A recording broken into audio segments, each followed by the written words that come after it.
Hello दोस्तों, क्या आप भी चॉइस सेंटर संचालक हैं और कहीं न कहीं आप एक आवेदक भी होंगे?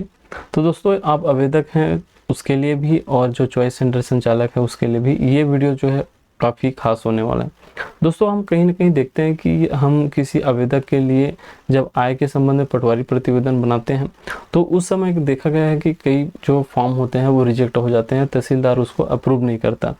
तो इसका जो मुख्य रीज़न होता है वो केवल आय के संबंध में पटवारी प्रतिवेदन का जो त्रुटियां हैं उसमें भी हो सकती है, और कहीं न कहीं आपके जो डॉक्यूमेंट होते हैं जिसमें आधार कार्ड, रिजल्ट या शपथ पत्र, इन सभी में त्रुटि होने के कारण कहीं न कहीं रिजेक्शन होता है। तो चलिए आज समझते हैं कि आय के संबंध में पटवारी प्रतिवेदन जब आप भरवा रहे हैं किसी भी कर्मचारी से या फिर आप एक चॉइस सेंटर हैं, तो आपको यह ध्यान देना बहुत आवश्यक है कि इसमें कौन-कौन सी जानकारी आवश्यक रूप से सही रूप से होनी चाहिए। तो आज समझेंगे कि आय के संबंध में पटवारी प्रतिवेदन आपको किस प्रकार से भरवाना है। सबसे पहले हम देखते हैं कि आय के संबंध में पटवारी प्रतिवेदन भरवा रहे हैं, तो उस समय आपको ध्यान देने वाली बात यह है कि जो आवेदक है यदि 18 प्लस है वो, ठीक है, तो 18 प्लस है तो उस स्थिति में आवेदक खुद बन सकता है, जो आवेदक कर रहा है वो स्वयं बन सकता है, ठीक है। तो इसमें आय के संबंध में जो आवेदक का नाम है उसमें 18 प्लस है तब उसका नाम डालना है। यदि 18 प्लस नहीं है तो हमेशा उसके पिताजी का नाम से ही आय के संबंध में पटवारी प्रतिवेदन बनता है। जो उसका आय का स्रोत रहेगा वो केवल उसके पिताजी के थ्रू ही रहेगा। तो इसमें जैसे कि मान के चलते हैं आवेदक के रूप में हम जैसे किसी भी व्यक्ति का नाम लिख लेते हैं, जैसे श्यामलाल, ठीक है। श्यामलाल क्या है, इसमें एक आवेदक है, ठीक है। अब श्यामलाल के पुत्र के लिए बना रहा है, ठीक है। जैसे श्यामलाल के पुत्र जो है रामलाल है, ठीक है, उसके लिए बना रहे हैं, मतलब रामलाल के पिताजी का क्या नाम है, श्यामलाल। तो उसका जो कहीं ना कहीं यहाँ पे आवेदक के नाम में रहेगा। अब चूंकि जो रामलाल है वो 18 प्लस नहीं है, तो इस कारण से हम उसके पिताजी के नाम से आवेदन करेंगे। उसके बाद फिर श्यामलाल का पिताजी का नाम लिख देते हैं, जैसे कि रूपलाल, ठीक है, यहाँ पे रूपलाल लिख देंगे। उसी प्रकार नीचे आएंगे, ग्राम डालेंगे, किस ग्राम में उसका जमीन है या किस ग्राम में उसका स्रोत आय का स्रोत है। तो यहाँ पे हम जैसे कुछ भी लिख सकते हैं, जैसे कि हम जिस ग्राम में रहेगा, ठीक है, उसी ग्राम का स्रोत लिखेंगे। उसके बाद पटवारी हल्का नंबर, ठीक है, जो ग्राम रहेगा उसका जो एक पटवारी हल्का नंबर रहता है उसको आपको यहाँ पे देना पड़ेगा। जैसे कि मान के चलिए उसका हल्का नंबर हम पे 15 लिख देते हैं। राजस्व निगम मंडल, ठीक है, कई लोगों को तो यही पता नहीं होता कि रानिम का मतलब क्या होता है। इसका मतलब होता है राजस्व निगम मंडल, ठीक है, भूलिएगा नहीं। यहाँ पे हम राजस्व निगम मंडल पे क्या लिखेंगे कि जो आपका ग्राम है, ठीक है, जो ये आपका ग्राम है, जो जैसे कि हम यहाँ पे लिखे हैं खड़सरा, ठीक है। तो ये खड़सरा जिस भी राजस्व निगम मंडल के अंतर्गत आता है उस जगह का नाम लिखेंगे, क्योंकि राजस्व निगम मंडल जो है लगभग 20 से 30 गाँव को मिला करके बनाया जाता है। तो किसी भी ब्लॉक में या किसी भी यदि विकास खंड में देखे जाए तो वहाँ पे लगभग 4 से 5 अधिकतम रह सकते हैं, ठीक है। तो जैसे कि राजस्व निगम मंडल जो है यहाँ पे हम लिख देते हैं पंडरिया, ठीक है। उसके बाद फिर देखते हैं कि आवेदक या उनके परिवार के पास कुल भूमि का विवरण क्या है। तो यहाँ पे जैसे कि 7वां पोर्शन पे आ जाए, 7वां कंडिका पे आते हैं, तो यहाँ पे दिखा है कि फर्स्ट देखेंगे कि सिंचित है कि असिंचित है। तो जैसे कि सिंचित जमीन है, जैसे कि मान के चलिए कोई सिंचित फसल है, तो उस स्थिति में कि सिंचित रकबा कितना है। तो जैसे कि मान के चलिए किसी व्यक्ति के पास यदि कहीं 1 एकड़ की जमीन है, ठीक है, तो यहाँ पे हम 1 एकड़ लिखेंगे। कौन सी चीज़ है, जो सिंचित भूमि है, ठीक है। अब जैसे असिंचित भूमि क्या होता है कि जो मैदानी हिस्सा रहता है उस चीज़ को हम क्या बोलते हैं, असिंचित भूमि, ठीक है। तो असिंचित भी देखना है, और कहीं ना कहीं उसकी जो एक्चुअल पर्ची होती है पटवारी को, जो व्यक्ति की एक्चुअल खेत की पर्ची होती है उसको देखते हुए ही आय बनानी चाहिए। क्योंकि कई बार ऐसा होता है कि जो कोई पटवारियाँ होते हैं वो केवल व्यक्ति को देखता है और उससे पूछता है कि आपका क्या कितना एकड़ ज़मीन है, उसके हिसाब से बना देता है। लेकिन कई व्यक्ति ये होते हैं कि जो 5 से 6 एकड़ या 10 एकड़ वाले भी होते हैं, वो लोग बोल देते हैं कि 1 एकड़ है मेरे पास करके। तो चूंकि पटवारियों का जो है स्थानांतरण जो है लगातार होता रहता है 2 साल 3 साल में, तो उतना जानकारी नहीं होता किसी भी किसान के पास कि कितना इसमें रहेगा।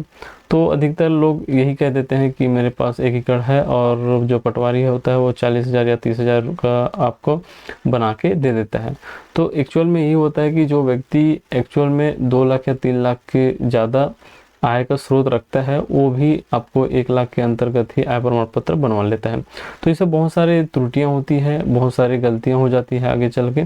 तो आपको ध्यान रखना है कि जो आवेदक है उसके पर्ची को भी देखकर बनाना चाहिए पटवारियों को, कि इसका सही स्रोत क्या है और कितना इसके पास ज़मीन है, तो इसका जो कितना एनुअल इनकम है, जो इसका कुल वार्षिक आय है वो कितना बनता है। उसके बाद भी देखते हैं कि असिंचित, ठीक है, असिंचित भूमि देखेंगे कि कितने है आवेदक के पास। यदि कोई भूमि है तो यहाँ पे आपको लिखना पड़ेगा, नहीं है तो आपको काट देनी है। उसके बाद फिर नेक्स्ट चलेंगे, तो नेक्स्ट जो 8वां कंडिका में देखेंगे कि मकान किराए से प्राप्त आय, ठीक है। तो मकान किराए से आप कितना प्राप्त कर रहे हैं, जैसे कि कोई नगर क्षेत्र में किसी व्यक्ति के पास कोई मकान है, कोई कॉम्प्लेक्स है, 2 4 5 6 10 या कोई चाल भी रहता है, तो उससे कितना आमदनी हो रहा है उसको भी यहाँ पे आपको डालना है। जैसे आप ग्रामीण क्षेत्र में भी डाल रहे हैं तो ग्रामीण क्षेत्र में भी देखना है कि किसी भी आवेदक का कोई मकान किराए पे थोड़ी न दिया गया है, तो उसका भी जानकारी आपको यहाँ पे डालना है। जैसे कि आपके पास जैसे कोई आवेदक आता है और उसके यदि मकान किराया भी उसे प्राप्त आय हो रहा है उसको, तो उसको भी आपको डालना है। जैसे कि मान के चलिए 2500 महीने प्राप्त हो रहा है, तो इसका सालाना कितना बनेगा। तो सालाना जैसे कि मान के चलिए इसका 12 पंचे 60 रुपये हो गया, और 12 दूनी 24 और 6, तो इसका टोटल जैसे कि मान के चलिए 30,000 रुपये इसका सालाना हो जाता है, ठीक है। ये एक अनुमानित है ना। उसके बाद फिर बागवानी आदि से प्राप्त आय, जैसे कि कोई बागवानी लगा के चलते हैं जो फूल वगैरह बेचते हैं, ठीक है। तो उससे यदि नहीं है तो इसको आपको टिक नहीं लेना है, इसमें कुछ विवरण नहीं डालना है। और जैसे कि दुकानदारी, ठेकेदारी या मजदूरी से आय प्रमाण पत्र आय प्राप्त है, यदि कोई दुकानदारी से या फिर मजदूरी से कोई प्राप्त कर रहा है, यदि किसी के पास ज़मीन नहीं है और वो मजदूरी कर रहा है, तो उसका आय आपको यहाँ पे डालना है कि 1 साल में वह व्यक्ति कितना कमा रहा है, उसका आय कितना हो रहा है वार्षिक, ठीक है। उसके बाद फिर क्या आवेदक शासकीय नौकरी में है, यदि नहीं है तो आपको नहीं लिखना है इसमें। कृषि उपरांत कुल आय कितना है, ठीक है।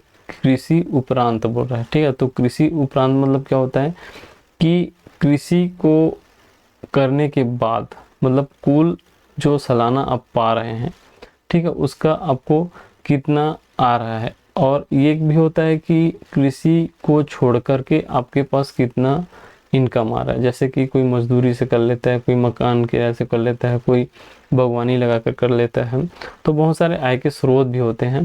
तो इसको यही बोला गया है कि 12वां कंडिका में कि कृषि के उपरांत कुल आय, मतलब कृषि को छोड़ करके आपका कुल आय कितना है, ठीक है। तो कृषि को छोड़ करके मान के चलिए आपके पास जैसे कि 10,000 से 20,000 भी बनता है कई लोगों का ज़्यादा भी बन जाता है ना, उनके इनकम के हिसाब से रहता है।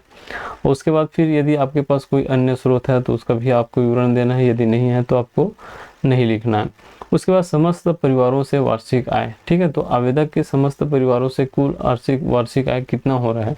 जैसे कि अब यहाँ पे देखेंगे कि जितना भी आपका जो वार्षिक आय हो रहा है, चाहे आप बागवानी से मकान किराए से लो, या बागवानी से लो, या दुकानदारी या ठेकेदारी मजदूरी से लो, या फिर आप कृषि से भी ले सकते हैं, कृषि में भी आपको कितना मिल सकता है।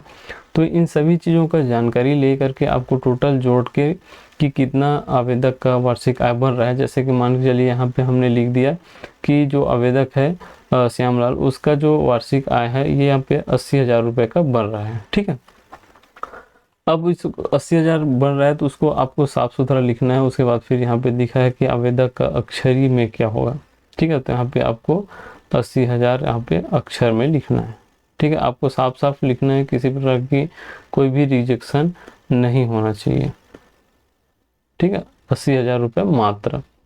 उसके बाद फिर यहाँ पे दिनांक लिखना है कि आपको कौन से डेट में आप जो प्रमाण पत्र है उसको जारी कर रहे हैं। तो जैसे कि ये प्रमाण पत्र यहाँ पे मान के चलते हैं, यहाँ पे डेट लिख देना है जिस डेट में आप जारी कर रहे हैं। उसके बाद फिर यहाँ पे आवेदन पे साफ लिखा है कि मैं इतना तस्दील करता हूँ, ठीक है। जो पटवारी है या जो भी आपका हल्का पटवारी है वह यह सत्यापित करता है कि जो आवेदक ने जानकारी दिया है वह सही है, ठीक है। यदि गलत की स्थिति में आवेदक जो है स्वयं जिम्मेदार होगा। तो यहाँ पे जो भी पटवारी रहेगा वो अपना साइन करता है ना, और जो अभी हल्का पटवारी रहेगा उसका यहाँ पे नाम लिखता है। आपका नाम और साइन जो है हल्का पटवारी या कर्मचारी का उसका भी अच्छे से देख लेना है, क्योंकि कहीं ना कहीं रिजेक्शन के कारण ये भी होता है कि आपका जो भी सील रहेगा, ठीक है, सील के ही ऊपर क्या करते हैं कि कई पटवारी हस्ताक्षर कर देते हैं, तो जो कहीं ना कहीं तहसील कार्यालय में जाकर के आपका जो आवेदन है वो रिजेक्ट हो जाता है। उसके बाद फिर यहाँ पे आप देख सकते हैं तहसील कार्यालय में अधिकतर यह देखा गया है कि कई पटवारी जो हैं यहाँ पे टिप नहीं लिखते हैं।